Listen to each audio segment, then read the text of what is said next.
पुरस्कार जो है ना करना। अरे यार क्या किया उसने, उन्होंने क्या किया देश के लिए, पुरस्कार उसको दे दी जो इस कोरोना में जो अपना जान को रक्षा नहीं करते हुए हम साधुवाद देते हैं। बहुत अच्छा। हमारे केवीझा के पूर्व आचार्य श्री आर्यन मंडल जी जो आप लोगों को आशीर्वाद दिए, इनके लिए मैं बहुत बहुत धन्यवाद करना चाहूँगा। और आप लोग एक बार जोरदार ताली से श्री आर्यन मंडल जी का स्वागत करें। अब आप लोगों के बीच में बिहार राज्य के यूपीएसएफ पूर्व राज्य सचिव राहुल रौनक जी 2 शब्द कहेंगे। राहुल रौनक जी के लिए एक बार जोरदार ताली से स्वागत करें।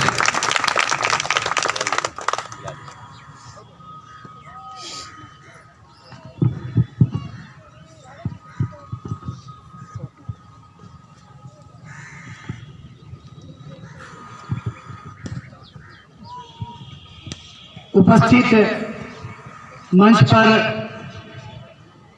बैठे हुए हमारे गुरुतुल्य आचार्य सिद्ध विद्यानंद अवधूत, आर्यन मंडल पूर्व प्रोफेसर, साथ ही साथ पीयू की भुक्ति प्रदान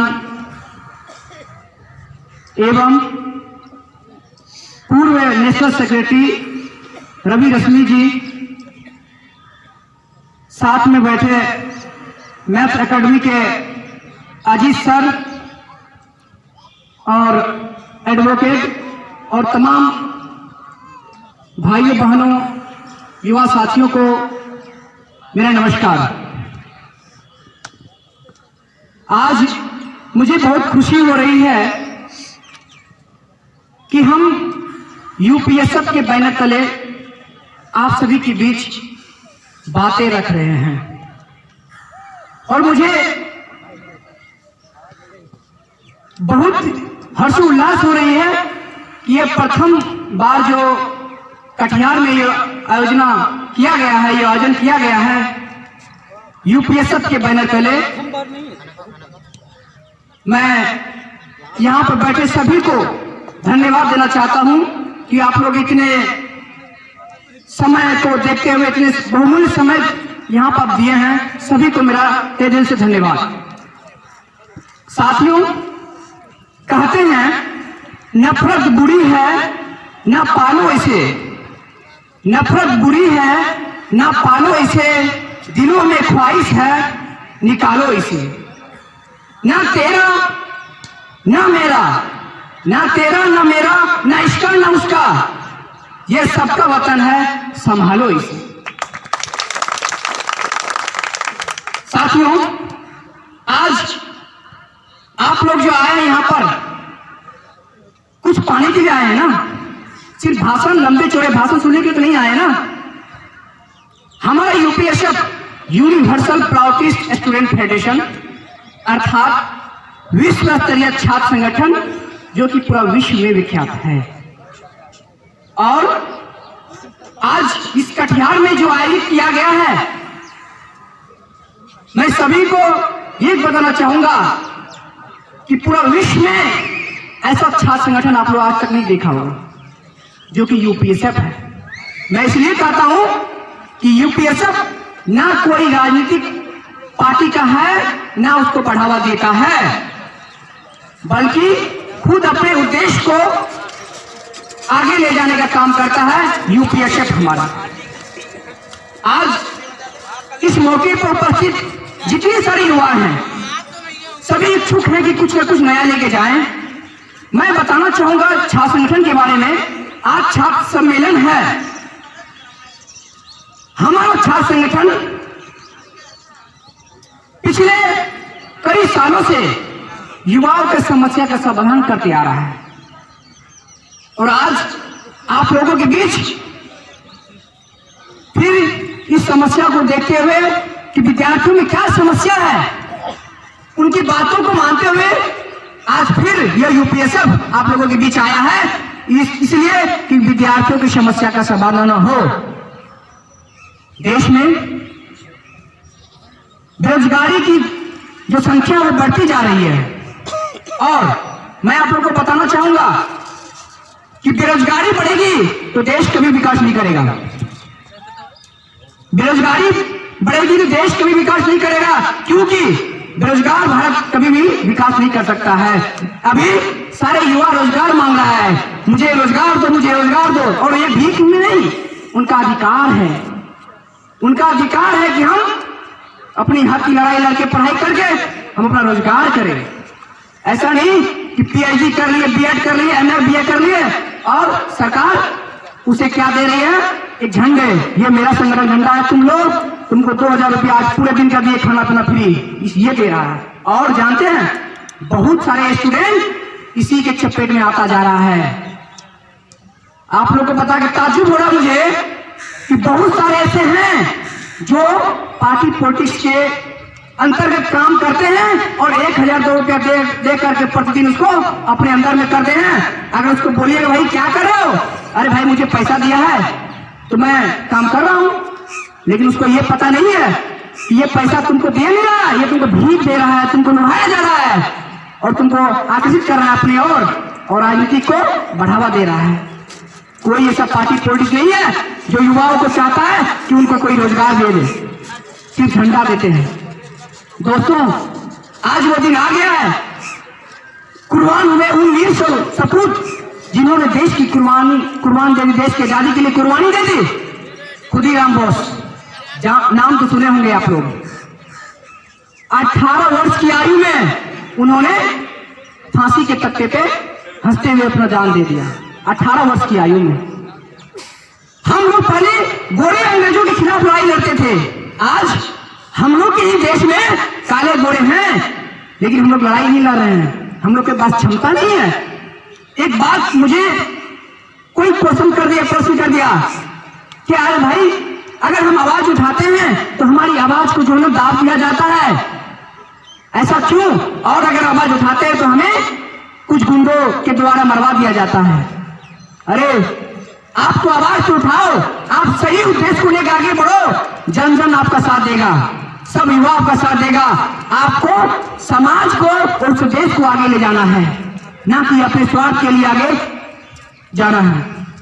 छोटी सी बात मैं बताना चाहूंगा कि 2001 इलेक्शन में पंचायत चुनाव जो हुआ है, मुझे बहुत अंदर से बहुत हर्षोल्लास हो रहा, खुशी हो रही है कि इसमें बहुत सारे युवा ऐसे हैं जो कम उम्र में मुखिया सरपंच समिति बने हैं। कम उम्र में लखीसराय की एक गर्ल्स 21 वर्ष की आयु में वो जिला परिषद बनी है। लखीसराय या फिर उसी के आसपास से कोई है, 21 वर्ष की आयु में जिला परिषद बनी है। और एक गर्ल्स है जो 22 या 23 साल की उम्र में मुखिया बनी है। आप लोग को ये अब ये जनता जो है ना जवाब देने के लिए तैयार हो गया। जनता समझ गया है कि ये हम लोग को जो प्रवक्ता बनाने का काम कर रहा है सरकार द्वारा, अब जो ये नहीं चलेगी तुम्हारी चापलूसी, अब हम उसी को वोट देंगे जो उसके लायक हैं। मैथ मस्ती के नाम सुने विपिन सर, मैथ के फेमस टीचर और पूरा भारत में नहीं पूरा वर्ल्ड में विख्यात है वो मैथ मस्ती विपिन यादव, नाम तो सुने होंगे ना। आज उनको पूरा गांव वालों ने उन्हें 101 वोट से जीत दिलाई। ये खुशी की बात है हम लोगों के लिए, और उन लोगों के तमाचा है जो हर चीज में घूस लिया करता था और समाज का कल्याण नहीं करता था और बोलता था कि मैं तो ये कर दिया वो कर दिया। और बोला विपिन यादव, विपिन सर मैथ मस्ती बोले मैं 1 भी रुपया फालतू का रुपया खर्च नहीं करूंगा अपने, न दारू में, न सिगरेट में, न गांजा में, न भांग में, और जीत के दिखाए 101 वोटों से। क्यों? कि आप जो जनता जो है ना वो बहुत चालाक हो गए, वो समझने लगे हैं कि ये नेता लोग अब हम लोग को जो ना लुभा रहे थे अब लुभेंगे नहीं। और साथ ही साथ बोले भी क्या कि पैसा ले लेना 2000-3000 देगा, लेकिन वोट मत देना। जानते होंगे आप लोग, सही पैसा ले लो लेकिन वोट मत दो, उसको वोट दो जो समाज के लिए और युवाओं के लिए सोचता है और सोचेगा आगे भी। इसीलिए आज समाज आगे बढ़ रहा है। आप सभी का जरूरत है, सभी युवा युवतियों की जरूरत है। झांसी की रानी बनना पड़ेगा, सुभाष चंद्र बोस बनना पड़ेगा, सुभाष चंद्रशेखर आजाद बनना पड़ेगा। भाइयों, आज हमारे देश की जो रीढ़ है युवा शक्ति, उसको दबोचा जा रहा है, जो कि घोर अपराध है, अन्याय है। इन सरकार को कितनों का ये पद दिल्ली से, कोलकाता से, मुंबई से, बिहार में, यूपी में लाया है, उनको आप कोई पुरस्कार नहीं दिए और आप कंगना रनौत को आप दे दिए पुरस्कार। बताइए, क्या आप लोग बताइए इसमें सहमत है आप लोग? अगर आप अच्छे शिक्षित युवा हैं तो जरूर आप लोग सोचेंगे कि पुरस्कार उनसे लोग मैं कहता हूं, अगर मेरा वीडियो आप लोग अगर शेयर करते हैं तो पूरा प्रधानमंत्री तक शेयर कीजिए कि कंगना रनौत से जो पुरस्कार दिया गया उनको वापस लिया जाए बस। और जो देश के लिए करता है उनको उसका अवसर मिला जाए बस। और जानते हैं, आज धर्म पे मंदिर और मस्जिद पर चुनाव प्रक्रिया जारी है हमारे देश में। मंदिर और मस्जिद पर आज वोट की गिनती होती है। कोई कहता है अल्लाह है मेरा, कोई कहता है भगवान ईश्वर राम है, कृष्ण है, बस इसी पे हम लोग बढ़ रहे हैं। लेकिन अब आप लोग को बताना चाहूंगा, अगर आप शिक्षित हैं तो आप कभी भी धर्म पे कभी नहीं जाइएगा, जाति मजहब पे कभी नहीं जाइएगा। आपका शिक्षित होना बेकार हो जाएगा अगर आप धर्म पे जाइएगा और जाति पे जाइएगा तो। अरे हम लोग एजुकेशन क्यों काम करते हैं? कुछ पाने के लिए ना, कुछ समझने के लिए ना। विद्या का मतलब क्या होता है? ज्ञान की प्राप्ति करना, है कि नहीं? अगर हम ज्ञान की अच्छी प्राप्ति किए हैं तो हम सोच समझ करके इस देश की कल्याण के लिए आगे बढ़ेंगे और वोट उसी को देंगे जो उसके लायक है। और मैं 2-3 पंक्ति आप लोगों के बीच लाया हूं, जरा सुनिएगा। किसी गजरे की खुशबू को महकता छोड़ आया हूं, ये सुनिएगा, सोचिएगा ये क्या कह रहा है। किसी गजरे की खुशबू को महकता छोड़ आया हूं, मेरी नन्ही सी चिड़िया को चाहता छोड़ आया हूं। मुझे छाती से अपनी तू लगा ले ए भारत माँ, मैं अपनी माँ की बाहों की तरसता छोड़ आया हूं। मतलब क्या है? वो बॉर्डर पर बैठे हुए वो देशभक्त ये कह रहा है कि मैं तो अपनी माँ को, अपने नन्हे से बच्चों को छोड़ करके आज मैं तुम्हारे देश की रक्षा के लिए बॉर्डर पे हूं, उनका ख्याल रखना। आज पिछले 15 दिन या 20 दिन पहले बेगूसराय के लाल शहीद हो गए। मैं उनको नमन करता हूँ, सल्यूट करता हूँ उनके माता पिता को और उनको कि आपने पुत्र नहीं, आपने पूरा कहिए एक धरती पर ईश्वर पैदा किया आपने। आज पूरा भारत उसको नमन करता है। और मैं ये भी कहना चाहूंगा सरकार से कि जो भी कोई शहीद होता देश के लिए, उसके घर पे आए, चाहे प्रधानमंत्री हो चाहे राष्ट्रपति हो, उससे मिलिए, हाथ मिलाइए, ताकि उसको दिल को सुकून मिलेगा। लेकिन यहाँ होता है क्या? भेज दिया, गाड़ी से जाओ, 5-10 पुलिस आए, बस हो गया, उसका दाह संस्कार कर दिया। उनके जाइए, उनको लगेगा कि नहीं मेरे बेटा ने आज देश के लिए कुछ किया है। आज मोदी जी आए हैं, इधर राष्ट्रपति रामनाथ कोविंद आए हैं, उनको भी अच्छा लगेगा। मैं चाहूंगा कि उसके घर तक जाए। आप बोलेंगे कि जाने में पैसा लगता है, भाई विदेश जाने के लिए करोड़ों रुपया आपके पास है, लेकिन बिहार और देश में जो राज्य में आप जाने के लिए पैसा नहीं है। चुनाव रैलियां करेंगे, अरबों रुपया लगा देते हैं आप। मुझे नमन है उस देश के युवा को जो अभी बॉर्डर पे हैं। साथ ही मैं एक पंक्ति और करना चाहूंगा, समय नहीं है, समय का अभाव है। सबके लबों पर एक दिन तेरा ही नाम होगा, सबके लबों पर एक दिन तेरा ही नाम होगा, हर कदम पे तेरे दुनिया का सलाम होगा, हर मुसीबत का सामना करना तू डटकर, कहता है हर मुसीबत का सामना करना तू डटकर, देखना समय एक दिन तेरा भी गुलाम होगा। इसीलिए कभी भी अपने समस्याओं के चक्कर में ना पड़े। समस्या आती है, समस्या आएगी तब ना आप सीखिएगा। समस्या सबके जीवन में आती है, विद्यार्थी जीवन में 100% समस्या आती है और आना भी चाहिए, तब सीख मिलेगी आपको। साथ ही साथ मैं ज्यादा समय नहीं लेना चाहूंगा, सभी को बहुत बहुत धन्यवाद देना चाहूंगा। और आज के जो इस मंच पे बैठे रवि रश्मि जी ने लॉर्ड मेकाले के बारे में बात किया, आप लोग बताना चाहूंगा। लॉर्ड मेकाले और आचार्य सिद्धार्थ जी ने सही बोला, लॉर्ड नहीं, वो मेकाले कहने के लोग हैं। पूरा विश्व जब घूम लिया लॉर्ड मेकाले ने, तो बोलते अपने एक सभा में बोलते हैं कि मैंने पूरा विश्व घूमा, नाम लिख दो, नाम लिख दो। पूरा विश्व घूमा और भारत जैसा देश मैंने कहीं नहीं देखा। अब करोगे क्या? उनको शासन तो करना है ना, उनको रीढ़ युवा को रीढ़ को तोड़ना है ना। तो उन्होंने क्या कर दिया? हमने शिक्षा पद्धति को चेंज कर दिया। आज उसी का दिन हम लोग जी रहे हैं, आज उसी के दिन हम लोग जी रहे हैं, उन्हीं की शिक्षा पद्धति को हम लोग पढ़ रहे हैं। अरे हम लोग क्या जरूरत है कार्ल मार्क्स के बारे में पढ़ने के लिए? हम लोग के देशभक्त हमें खुदीराम बोस के बारे में पढ़ाइए, सुभाष चंद्र बोस के बारे में पढ़ाइए, शुभम विवेकानंद के बारे में पढ़ाइए ना।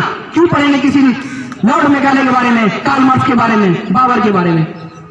इसीलिए देश के युवा लोग, आप लोग देश के कर्णधार हैं, आप लोग पे ही देश टिकी हुई है। आइए हम लोग एक नूतन भारत का निर्माण करते हैं, मिल करके नूतन भारत का निर्माण करें और विश्व में विश्व गुरु कहलाने का लायक भारत को हम लोग सर्वप्रथम दें। बस आज इस मंच से इतना ही कहना चाहूंगा। और आप लोग आए हैं तो जरूर यहां से कुछ ना कुछ संकल्प लेके चले, ताकि आप युवाओं के लिए और देश के लिए कुछ कर पाए। जिंदगी में रिस्क लेने से कभी डरो मत, जिंदगी में रिस्क लेने से कभी डरो मत। अगर जीत मिली ना मिली तो ठीक है, अगर हार मिली तो सीख मिलेगी, ठीक है। तो इसी सब चंद शब्दों के साथ मैं सभी को धन्यवाद देना चाहता हूं। मंच पे जितने भी हैं सभी को मेरा सादर नमन, नमस्कार, धन्यवाद।